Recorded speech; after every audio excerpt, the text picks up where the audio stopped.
Chapter 3 The Acquirement of Spiritual Power.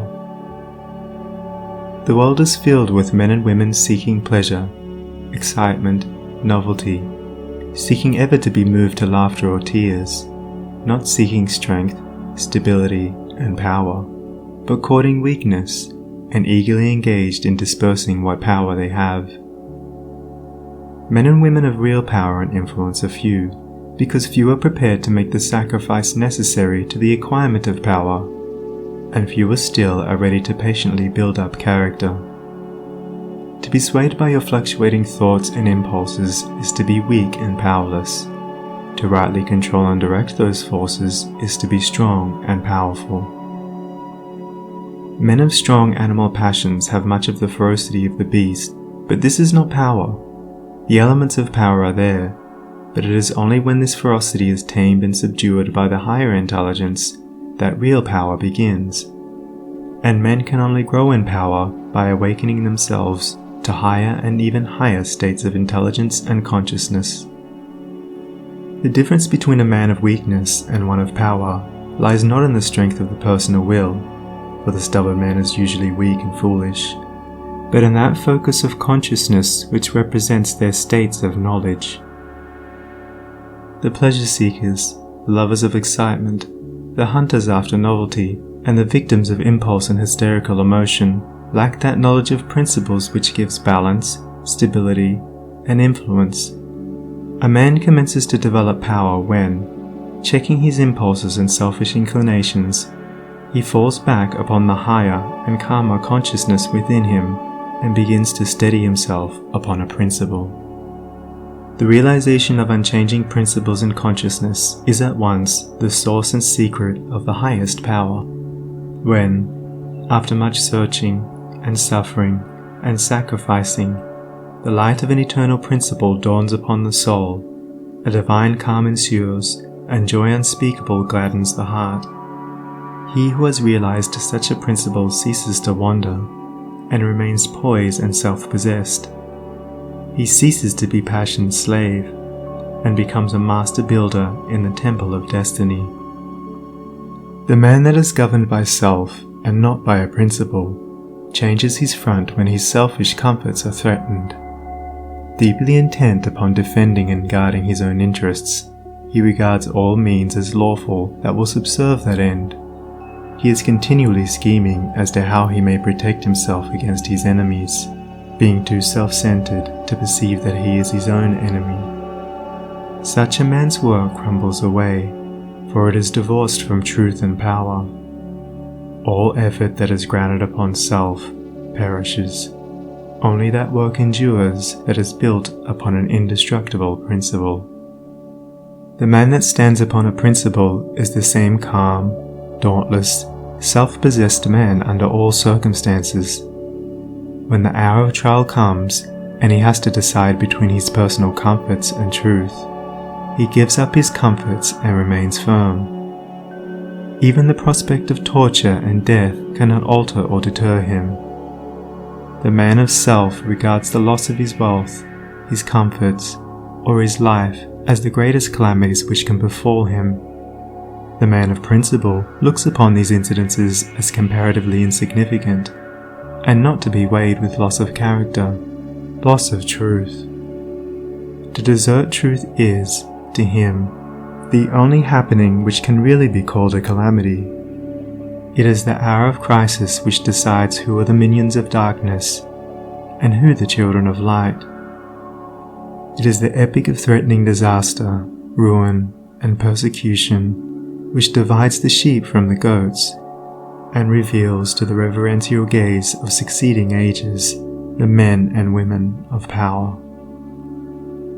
It is easy for a man, so long as he is left in the enjoyment of his possessions, to persuade himself that he believes in and adheres to the principles of peace, brotherhood, and universal love.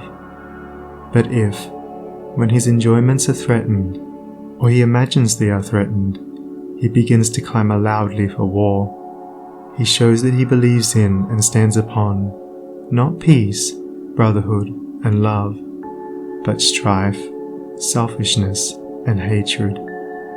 He who does not desert his principles when threatened with the loss of every earthly thing, even to the loss of reputation and life, is the man of power, is the man whose every word and work endures, is the man whom the afterworld honors, reveres, and worships. Rather than desert that principle of divine love on which he rested, and in which all his trust was placed, Jesus endured the utmost extremity of agony and deprivation, and today the world prostrates itself at his pierced feet in rapt adoration. There is no way to the acquirement of spiritual power except by that inward illumination and enlightenment which is the realization of spiritual principles, and those principles can only be realized by constant practice and application. Take the principle of divine love, and quietly and diligently meditate upon it with the object of arriving at a thorough understanding of it. Bring its searching light to bear upon all your habits, your actions, your speech and intercourse with others, your every secret thought and desire. As you persevere in this course, the divine love will become more and more perfectly revealed to you, and your own shortcomings will stand out in more and more vivid contrast, spurring you on to renewed endeavor.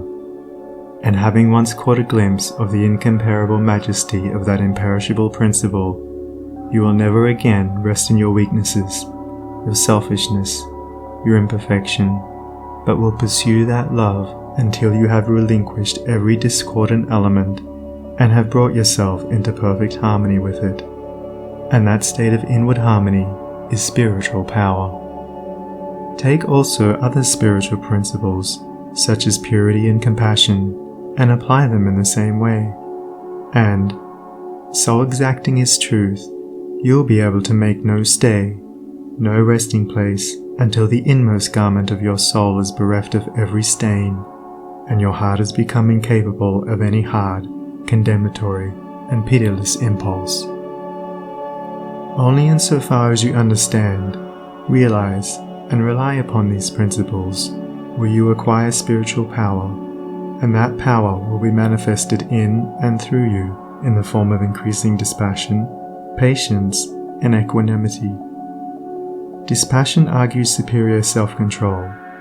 Sublime patience is the very hallmark of divine knowledge, and to retain an unbroken calm amid all the duties and distractions of life marks off the man of power. It is easy in the world to live after the world's opinion. It is easy in solitude to live after our own. But the great man is he who in the midst of the crowd keeps with perfect sweetness the independence of solitude. Some mystics hold that perfection in dispassion is the source of that power by which miracles, so-called, are performed. And truly he who has gained such perfect control of all his interior forces that no shock, however great, can for one moment unbalance him, must be capable of guiding and directing those forces with a master hand. To grow in self-control, in patience, in equanimity, is to grow in strength and power, and you can only thus grow by focusing your consciousness upon a principle. As a child, after making many and vigorous attempts to walk unaided, at last succeeds, after numerous falls, in accomplishing this, so you must enter the way of power by first attempting to stand alone.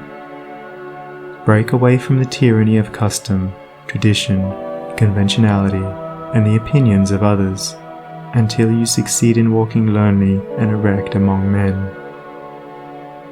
Rely upon your own judgment. Be true to your own conscience. Follow the light that is within you. All outward lights are so many will-o'-the-wisps. There will be those who tell you that you are foolish, that your judgment is faulty, that your conscience is all awry, and that the light within you is darkness. But heed them not. If what they say is true, the sooner you, as a searcher for wisdom, find it out the better, and you can only make the discovery by bringing your powers to the test. Therefore, pursue your course bravely. Your conscience is at least your own, and to follow it is to be a man. To follow the conscience of another is to be a slave. You will have many falls, will suffer many wounds, will endure many buffetings for a time, but press on in faith, believing that sure and certain victory lies ahead. Search for a rock, a principle, and having found it, cling to it. Get it under your feet and stand erect upon it, until at last, immovably fixed upon it, you succeed in defying the fury of the waves and storms of selfishness. For selfishness in any and every form is dissipation, weakness, death. Unselfishness in its spiritual aspect is conservation, power, life. As you grow in spiritual life and become established upon principles, you will become as beautiful and as unchangeable as those principles, and will taste of the sweetness of their immortal essence, and will realize the eternal and indestructible nature of the God within. No harmful shaft can reach the righteous man, standing erect amid the storms of hate, defying hurt and injury and ban, surrounded by the trembling slaves of fate. Majestic in the strength of silent power, serene he stands, nor changes not nor turns, patient and firm in suffering's darkest hour. Time bends to him, and death and doom he spurns. Wrath's lurid lightnings round him play, and hell's deep thunders roll about his head. Yet heeds he not, for him they cannot slay, who stands whence earth and time and space are fled. Sheltered by deathless love, what fear hath he? Armoured in changeless truth, what can he know of loss and gain? Knowing eternity, he moves not whilst the shadows come and go. Call him immortal, call him truth and light and splendour of prophetic majesty, who biddeth thus amid the powers of night, clothed with the glory of divinity. End of Chapter 3. Recording by Sunny Abdullah.